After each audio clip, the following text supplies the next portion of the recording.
Right, the detectives amongst you will realise that I'm not in Sardinia any longer.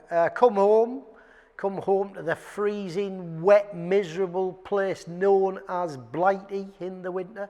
Here at Honda's HQ, and I don't know, I've had a bit of time to think about the bikes and pass some verdicts on them. I say verdicts in the plural because I ended up riding 3 of the 6 different Africa Twins. I mean, they are very important bikes to Honda, arguably as important as the new Fireblade. And I mean, who'd have thought of that sort of 20, 30 years ago? It's a sign of just how important the adventure bike market is. They're virtually all new, these bikes. I mean, when I got off the plane in Sardinia, I sort of got the impression that this was just a bit of a tarted up, sort of tweaked Africa Twin. When you find out the real story, there's not much that isn't different about it. The motor, that's now 86 cc's bigger. It's got a longer stroke, it's got different heads, freer flowing exhaust, different gearbox. There's lots and lots of changes in it. It makes about another 7 horsepower. In total, Honda say that it's got about 7% more power and 6% more torque. You can notice the change as soon as you get on it. I mean, I left the car park and it just immediately felt peppier, just keener, more enthusiastic, sort of easier to go a bit faster on. I mean, it's still like the old bike, it's still very civilised, still very usable, and just dead easy to get the best from. Now, it's still a big old bus. A sports bike, this is not. Especially this version, this is the Adventure Sports version. It's the one with the bigger tank, it's the one that weighs a bit more, it's the one designed to take you around the globe. But despite its size, and despite the fact it's a bit sort of soft and bouncy, and despite the fact that it had Bridgestone's new AX41 50/50 tyres on, which sort of move about a bit, you could still push it on a lot faster than you might have thought. The best thing about it is the feel and the feedback you get through all this sort of flex. I mean, Honda's saying that there's some flex engineered into the headstock as well, but whatever, this is a bike that you sort of can push hard because you feel on top of it, you feel as though you know exactly what's going on, and as soon as it sort of gets near its limits, you get due warning. I mean, adventure bikes that have 21-inch front wheels like this one does normally feel a bit vague when you're pushing on, but I don't know, I felt as though you could sort of ride in attack mode and trail brake into the corners and just feel as though you knew exactly what was going on. You can push hard on it and still feel confident. Now, one feature I really liked on this bike, and it's only available on the Adventure Sports model, is the electronic suspension. I mean, in short, at the touch of a button or two, you can have any sort of ride you fancy. Road gets a bit rougher, you go off-road, you fancy a bit more comfort, there's a button there to give you what you want. I mean, lots of bikes with very good suspension and lots of adjustability are fine and dandy, but if it means you have to get off and get the tools out, then look, we all know we rarely do that. With this thing, it couldn't be easier and more convenient. Now, one of the most impressive features of this new bike, and one of the reasons why it's a lot more advanced, and why you have to pay a few more quid for it, is its electronics package. Via a load of button adjustment, you can have fine-tuning on engine power delivery, traction control, cornering ABS, and engine braking. Now, there are 4 preset settings. You've got urban, you've got gravel, you've got off-road, and you've got tour. All of those adjust the aforementioned adjustable features in a predetermined fashion, though you've got a bit of fine-tuning option on those. And then you've got the custom maps where you can just have anything you want. It just makes the bike behave differently at the touch of a button to suit all manner of different circumstances. A bit like the Lecky suspension, if circumstances change, all you have to do is wander your thumb around the buttons and hey presto, you've got a bike to suit. Right, the fancy electronics and the fancy electronic suspension and the fact that you can change them in a flash. But let me start by saying this, which is another moan. The super fancy TFT screen takes 15 seconds to wake up. You can ride off while it's waking up, but I mean 15 seconds, even I wake up faster than that. Now, it is worth the wait because once it's all up and ready, you choose what you want. Off-road now, press a button. That's my first custom map. Second one, tour, gravel, urban, off-road. You can have what you want just by swinging your thumb through the switches. Very clever. Right, a verdict on the riding. We rode this for a good chunk of the day on road. Super comfy, super easy, sort of welcomed you to go far on it from moment one. Much like the old bike, it's a very, very sorted, civilized, very Honda-like package. And another good thing is the fact that it's a lot lower than the old bike, particularly this adventure sports model that used to be a bit on the too tall side. It's all now a lot more, I don't know, accessible and just easier to live with. I pushed it hard, felt totally comfy doing that, always felt as though I could master the thing. There's no shocks or surprises with this thing. It's been designed to be ridden at whatever pace you fancy and be good to you while you're doing it. Just excuse me while I concentrate on flashing the tits out of this bike.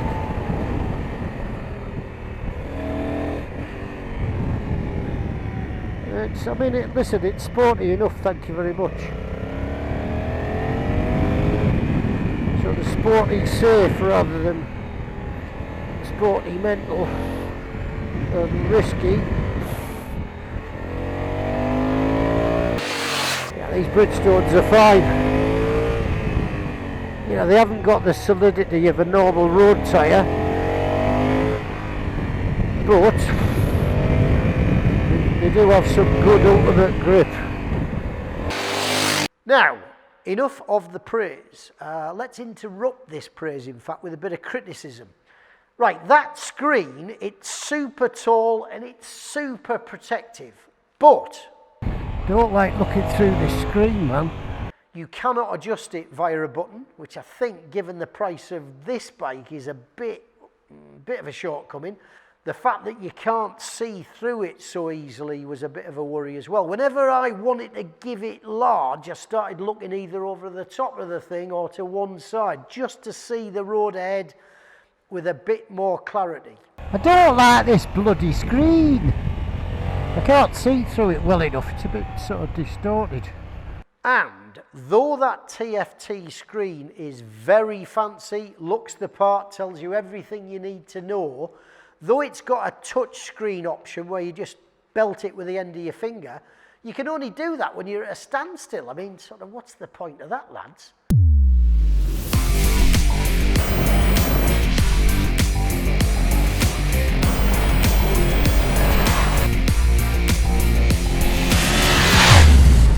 Now, I also got the chance to ride this adventure sports model off-road. It wasn't the most challenging of terrain, it was mainly hard-packed gravel, but it still performed well, and it was still, just as it was on the road, very manageable and sort of easy to master. It's a bloody big old bike, but especially because of the electronics, you could push it on and feel pretty safe. I'm not saying it's not crashable, but the chances of crashing are definitely reduced with some of the clever electronics of this thing. Now, also got the chance to try the DCT version of this bike. Now, I've become a fan of that. I know not everyone likes it, but you've got to give yourself a long time to fully understand it. When I first tried it, I just thought, what the bloody hell do I want a computer changing gear for me? But over time, and I've ridden them for about 4 or 5 years, I think now, for about 20,000 miles, and become a big fan. They change gear for you super seamlessly. If you want to override it and change it manually, you've got that choice as well. You've got a drive or a sport setting that has 3 different increments in it. You can sort of have what you want either via the computer or via your own manual override. Now that bike also only had the standard suspension, none of that lecky, complicated stuff, but God, did I miss that. I know I kind of adjusted it, but I'm just too lazy to have been bothered to do that. So, though it performed okay, I did miss that instant adjustability that the electronic stuff gives you.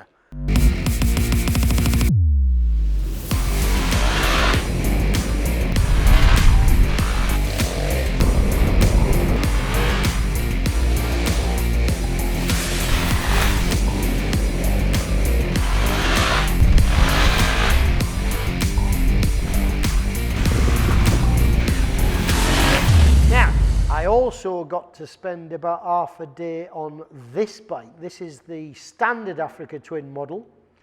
And because it's got a smaller tank, a lower screen, and it's 12 kilos lighter than the Adventure Sports bike, which is 5 kilos lighter than the previous model, this thing, when I rode it off-road, just felt a lot more suited, really.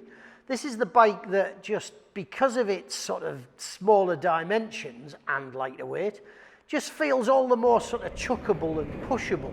We did 2 circuits of about 20 kilometres in total. A bit more testing than the terrain I tried the Adventure Sports model on, and I had a proper good time.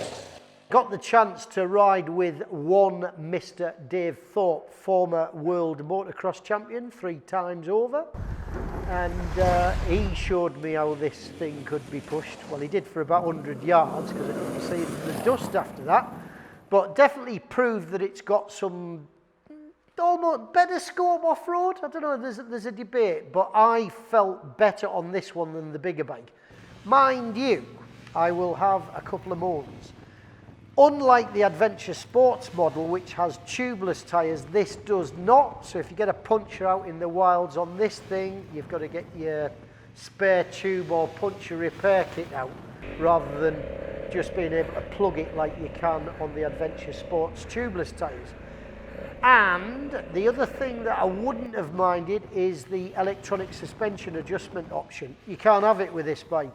It's good that you can ride this bike very comfortably off-road and then just turn off and get onto the rougher stuff, but being able to just press a few buttons and have the suspension adjust to suit the terrain would have been nice.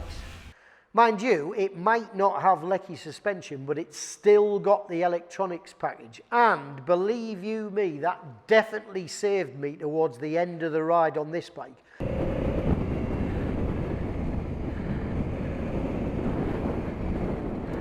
Oh, you fucker.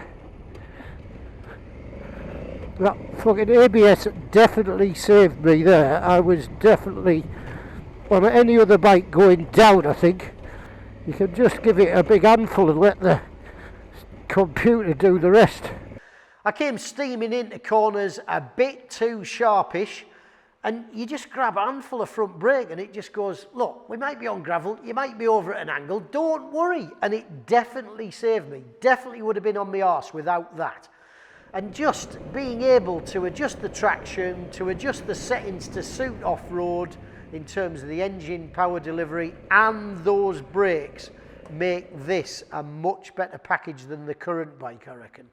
All in all though, liked both bikes. Not perfect, and here's a big thing, not GS's. Now, whether you think that's a good or a bad thing, I don't know. Quite a bit less power, about 35 horsepower down on GS's.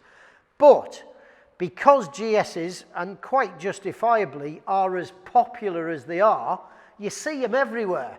That's not necessarily going to be the case with this bike. So if you want to be different, you want to stand out, Africa Twin, worth a look. So, in short, bit more power, bit less weight, lots more toys that you can play with to good effect as well. Restyled, lower, just, I don't know, better, easier, more advanced. You're not getting all those improvements for nothing, but you're definitely getting a lot more for your buck. It's a better bike, and it is closer now to the competition. It doesn't stand out on a limb quite as much as it used to. It's still got its own character, it's still got its own way of doing things, it's still different, still alternative, but it is closer in terms of overall performance. They've moved the game on without question.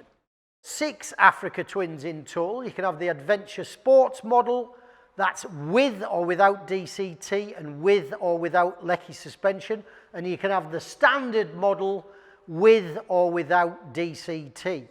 And if you want to spend more, you can buy accessories like panniers, crash bars, fog lights, centre stand. You can spend tons of money if you want.